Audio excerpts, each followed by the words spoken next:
David Muir, ABC's World News Tonight, America's most watched newscast. Now streaming same day with all the breaking news of the day on Disney Plus. Most watched, most trusted. Now on Disney Plus every night. Tonight, breaking news, the hostage standoff. The moment authorities move in, the 15-hour standoff. The suspect saying he attached explosives to hostages. Barricaded inside a building, 10 hostages inside. FBI SWAT teams on the scene for hours, and tonight the moment here, federal agents make their move. Tonight, the JetBlue passenger jet in the air, another plane coming dangerously close. Air traffic control warning the passenger jet the other plane is not responding, calling the other pilot insane. Tonight, the suspect at a TSA checkpoint wearing a scarf, latex gloves. Authorities discovering an explosive device, scissors, and zip ties. Tonight, the high-stakes primaries, the cliffhanger, and the closely watched race for mayor of Los Angeles. Mayor Karen Bass headed for a runoff. Will it be against reality TV star Spencer Pratt? And the other races we're following here. Tonight, Iran striking Kuwait's airport in a deadly attack. The U.S. striking Iranian targets. And late today, President Trump is asked if the ceasefire is still on. Tonight, the high-rise fall, or was it murder? New surveillance showing an executive and the man who police say pushed him off the 25th floor. Tonight, the wife who went missing in the Bahamas, her husband claims she fell off the boat and was swept away. The new turn in this case. Tonight, the driver arrested after a deadly crash into a beach toll booth, her pickup in the water. The home run helper, the outfielder looking to catch the ball, but it bounces off his head instead, turning it into a home run. From ABC News World Headquarters in New York, this is World News Tonight with David Muir. Good evening. We begin tonight with the dramatic end to a 15-hour standoff and hostage situation. A suspect with possible explosives barricaded inside a building above a bank in Bakersfield, California, claiming he had attached explosives to some of the hostages inside. 10 hostages in all, the FBI SWAT teams and the bomb squad on the scene for hours. Tonight, here the moment the FBI moves in, taking down the suspect, freeing the hostages. And tonight, we're now learning more about that suspect and a possible motive. ABC's Melissa Adan leading us off tonight. Tonight, the tense 15-hour standoff bringing downtown Bakersfield, California to a halt. Authorities say a suspect with possible explosives barricaded himself inside a building, taking 10 people hostage. Hostages on the west end of the second floor. SWAT teams, the bomb squad, negotiators, and FBI racing to the scene. Just before 1 p.m., reports of a man making a bomb threat coming in. The subject possibly has a makeshift detonator in his hand and wires coming from under his shirt. He also told law enforcement that additional explosives had been attached to some of the hostages.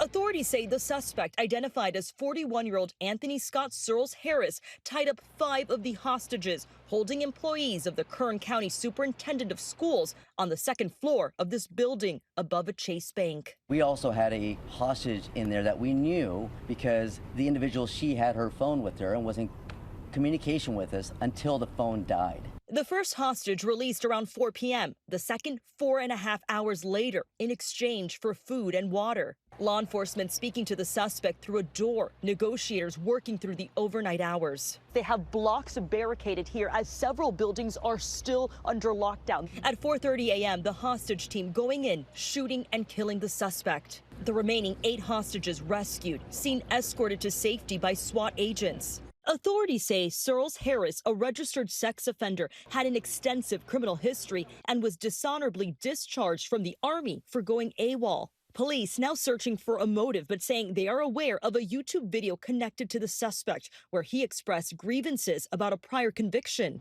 David, authorities confirmed that the suspect had some sort of device on him, but bomb technicians say so far that device was not active. David. Melissa Adan has been on the scene for us. Melissa, thank you. Tonight, the alarming close call between a JetBlue passenger jet in midair and another plane. This played out just minutes before landing at the airport in Fort Lauderdale. The other plane coming dangerously close. Air traffic control warning the JetBlue pilots that the other plane was not responding. Here's Gio Benitez. Tonight, the alarming midair scare over Florida, a packed passenger jet coming dangerously close to another plane that authorities say was not communicating with air traffic control. Mad Max there appears to be southeast. That guy's insane. Authorities say a JetBlue flight from Ecuador was just minutes from landing in Fort Lauderdale on Monday when controllers warned the pilots of a nearby plane. 1286, that traffic's now descending out of 4,200 feet. They're turning toward us. A short time later, those JetBlue pilots receiving an alert on the flight deck. Controllers alerting other pilots. There's a VFR out there that's been trying to climb at aircraft. The controller was understandably uncomfortable here because he wasn't able to talk to the light aircraft. The light aircraft was moving around in ways that he had a hard time keeping it separated from the JetBlue aircraft. Flight Radar 24 data shows the JetBlue flight came within 500 feet vertically and just under 2 miles horizontally to the other plane.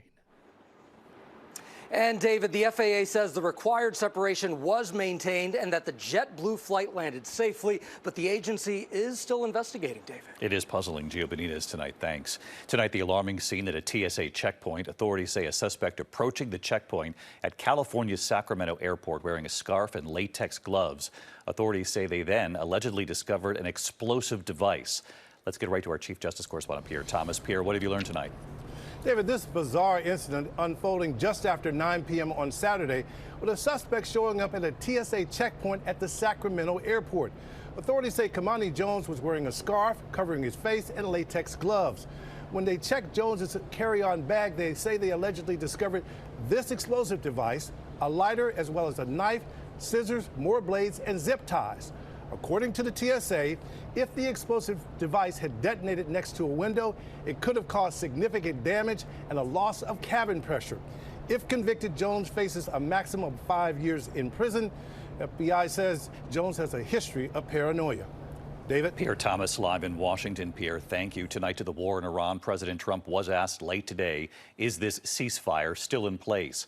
With Iran striking Kuwait's airport in a deadly attack and the U.S. striking Iranian targets. How the president responded. Mary Bruce at the White House. Tonight, Iran firing off missiles and drones, attacking U.S. allies in the Gulf. Some of the fiercest strikes since the ceasefire was declared nearly 2 months ago. The airport in Kuwait ablaze, smoke and flames, people running in terror. At least one killed. Iran's foreign minister calling the attacks self-defense. The U.S. and Iran have been exchanging heavy fire, the U.S. striking an empty oil tanker allegedly trying to evade the blockade of Iranian ports. Is the ceasefire with Iran still on? Well, you know, there's a reason for everything. And we hit them pretty hard the night before and actually last night. The president saying Iran was, quote, reciprocating. In that part of the world, ceasefires when you're shooting in a more moderate manner. He insists negotiations are going, quote, very well. David, 3 months into this war, tonight Congress is sending the president a powerful message. For the first time, the House has voted to block Trump from continuing this war without congressional approval. 4 Republicans joining Democrats to pass this. The move largely symbolic, but it's a striking rebuke of the commander-in-chief. David. Mary Bruce live at the White House. Mary, thank you. Tonight, the CEO of a tech company is under arrest in Orange County, California, accused of selling U.S. computer technology to the Iranian government. Jamshid Gomi, a dual U.S.-Iranian citizen facing federal charges of violating U.S. sanctions. His company, based in Tehran, he allegedly helped Iran acquire networking, security, and encryption equipment for more than a decade. We turn next tonight to the high-stakes primaries in 6 states. Votes still being counted tonight. The cliffhanger in the closely watched race for mayor of Los Angeles. Mayor Karen Bass headed for a runoff. Will it be against reality TV star Spencer Pratt? Other races we're also watching, including California's race for governor. Former Fox News host Steve Hilton and Javier Becerra appearing to be headed for a showdown. And tonight, the New Jersey congressman who hasn't been seen in months, endorsed by President Trump, now facing a new Democratic challenger. Here's Trevor Ault. Tonight, the cliffhangers in California as high-stakes primaries set the stage for showdowns this fall.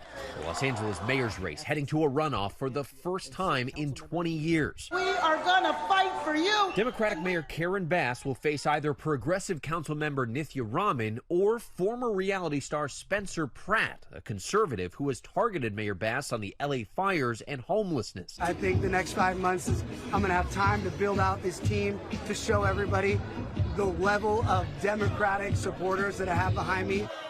And the race for governor, the most expensive in history, and only 2 will square off in November. Former Fox News host and Trump-backed Republican Steve Hilton is off to an early lead. It does look as if change is coming to California. Democrat Javier Becerra is right behind him, followed by billionaire Tom Steyer. There are lots of ballots left to be counted. It appears that we are on track to advance to November. In Iowa, a rare primary defeat for a Trump-endorsed candidate, Republican Congressman Randy Feenstra losing to farmer and businessman Zach Lund. Tonight is just the beginning. The fight starts now. And now Democrats in deep red Iowa are hoping they can flip the governor's office and a Senate seat. And in New Jersey, Democrat and former Navy pilot Rebecca Bennett will now take on Republican Congressman Tom Kaine, who's missed more than 100 votes because of a mystery health problem. I just want to flip this seat because people on the ground understand how important this seat is to being able to take back the House. And David, back here in California, these vote counters have been working round the clock, and we should note that mail-in ballots still being counted do often skew toward Democrats. That could be very important with Republican Steve Hilton and Spencer Pratt both trying to hold on to their positions. David. All right, Trevor Altware, they're still counting the ballots tonight. Trevor, thank you. Tonight, the mystery unfolding in Miami Beach. Was it a high-rise fall or was it murder? New surveillance right here showing a tech executive and the man who police say then pushed him off the 25th floor. Here's Matt Rivers. Tonight, new surveillance videos show biotech executive Justin Zelin and his alleged killer, Corey Hutterly, just 3 days before police say Hutterly threw Zelin off the 25th floor of his apartment building. The video, recorded February 12th, shows them walking side by side, Zelin carrying food, Hutterly carrying a liquor bottle. Miami Beach police say 3 days later, on February 15th, Zelin called 911. During the call, dispatchers hear, quote, a clear sound of a struggle, and Zelin, quote, can be heard making multiple demands for Hutterly to get out of his apartment. Moments later, as police rush toward the scene, Zelin falls to his death. Another surveillance video shows a building worker rushing to Zelin's body. Police say Hutterly was seen leaving the building sweating and out of breath, wearing socks but no shoes. He was detained at the scene. But in court Tuesday, Hutterly's lawyers claimed he is innocent and that Zelin had a, quote, mental break and simply, quote, went over the balcony of his 25th floor condo and fell to his death. David, Hutterly is due back in court next week. David. Matt Rivers tonight. Thank you, Matt. Tonight, now to the case involving the wife who went missing in the Bahamas. Her husband claims she fell off the boat and was swept away. Tonight, there's a new turn in this case and why the U.S. Coast Guard is now back on the scene. Here's Victor Oquendo. Tonight, divers with the U.S. Coast Guard searching new areas off the Bahamas for missing American Lynette Hooker, 2 months after her husband says she went overboard and was swept away. U.S. officials tell ABC News GPS data recovered from her husband Brian's electronic devices did not match what he told police, leading investigators to zero in on different locations. You can see members of the U.S. Coast Guard behind us in that orange boat. This is one of those areas that had not been previously searched. It's called Lubber's Key, and it's only about 2 minutes away from where the Hooker sailboat, the Soulmate, was anchored. Teams also scouring this coastline, about a quarter mile from where Brian says he ended up after she vanished. Brian Hooker was arrested, but later released without charges. In April, he told me he would stay in the Bahamas until his wife was found. I'm going to keep going. I'm not leaving until I'm told to leave or convinced that it's fruitless. David, this dock is the last place Lynette Hooker was seen alive. Brian is now back in the U.S. The Coast Guard has wrapped for the day, telling us the search continues. As for their sailboat, the Soulmate, it was seized by the Coast Guard and is now in Florida.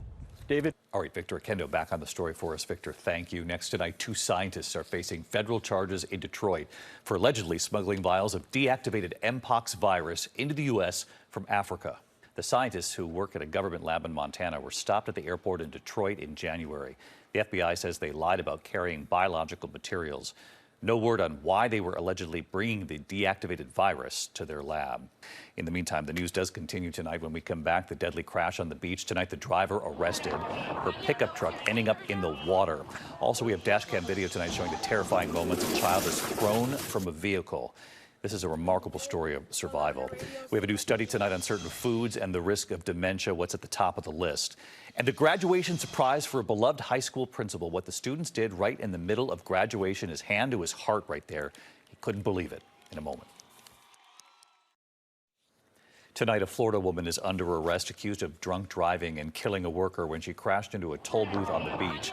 Authorities say Deanna Harrell is being held without bond. She's accused of slamming her truck into the toll booth near Daytona Beach. Her truck then stuck in the sand on the beach. Well, to a terrifying crash outside Atlanta, a child thrown from the vehicle. The boy's survival is being described tonight as nothing short of a miracle. Dashcam video showing the boy thrown from the vehicle on impact. Remarkably, the child suffered only minor injuries and was able to walk away. Authorities tonight again urging parents to make sure their children are wearing seatbelts. When we come back tonight, the home run helper, not intended. The outfielder looking to catch the ball, but it bounces off his head, and you'll see what happens instead. We've got that new study tonight on processed foods and the risk of dementia and what's at the top of the list in a moment.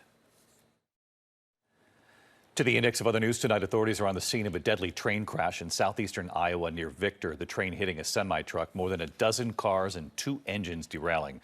At least 1 person in the truck has died. Highway 21 in the area has been shut down indefinitely. Tonight, new research finding that ultra-processed foods may increase the risk of dementia. The study published in the American Journal of Public Health showing people who ate fewer processed foods had a 41% lower dementia risk. Scientists linked processed meats like bacon, hot dogs, and ham to the highest risk. Tonight, the Los Angeles Angels right fielder turning what looked like a pretty certain out into a home run for the other team. Joe Adele racing to a fly ball right here, but it bounces off his glove and then bounces off his head and over the right field fence. Adele appeared to be okay, though I'm sure he wasn't happy with the way this played out. Back in April, by the way, he did rob 3 home runs from opposing batters in just 1 game. When we come back here tonight, the graduation surprise for a beloved high school principal. What the students did right in the middle of the graduation ceremony. He put his hand to his heart. In a moment. Finally tonight here, America Strong, the principal who writes handwritten letters to all of his graduating seniors. But this year, it was the students who came with a gift. Tonight in Arlington, Texas, the incredible surprise for a beloved high school principal from his students right in the middle of their graduation ceremony. Mansfield Summit High School principal Jason Mutterer, known as Coach Mutt to his students. He started a tradition, writing letters, hundreds of them, personalized letters to each of his graduating seniors. Those students reading their letters. Dan and man, thank you for being an incredible leader on our campus. Please share this with those in the future who will be blessed to come in contact with you on your life's journey. Well, this year, 494 handwritten letters from the principal. And the graduating class wanted to show their principal just how much those letters mean to them. So on graduation day, senior class president Jason Vu at the podium in the middle of his speech, turning to the principal, who had no idea what was coming next. We have a surprise for you. Over the past few days, we got every senior to write you a letter in return. Coach Mutt, all your hard work has led to this moment. Principal Mutterer, emotional, his hand to his heart, turning to thank his students. And right here tonight, good evening, David. The principal, Coach Mutt. It's amazing how a small random act of kindness, a handwritten letter, can have such a huge impact on others. My prayer for our seniors is that they take this Summit love that they encounter here at Summit and they spread it with all those who are blessed across their path in life. And tonight, his students grateful. Hey, David. New grad Malachi Clark. I just wanted them to know that he was also loved and appreciated and that we cared a lot about him. And we wanted just to show the love back. I love it. The power of a handwritten letter. That principal, so deserving. I'm David Muir. I'll see you right back here tomorrow night. Until then, good night. David Muir, the most trusted, most watched newscast in America. And now, World News Tonight has won the Emmy for Best Live News Program for the 4th year in a row.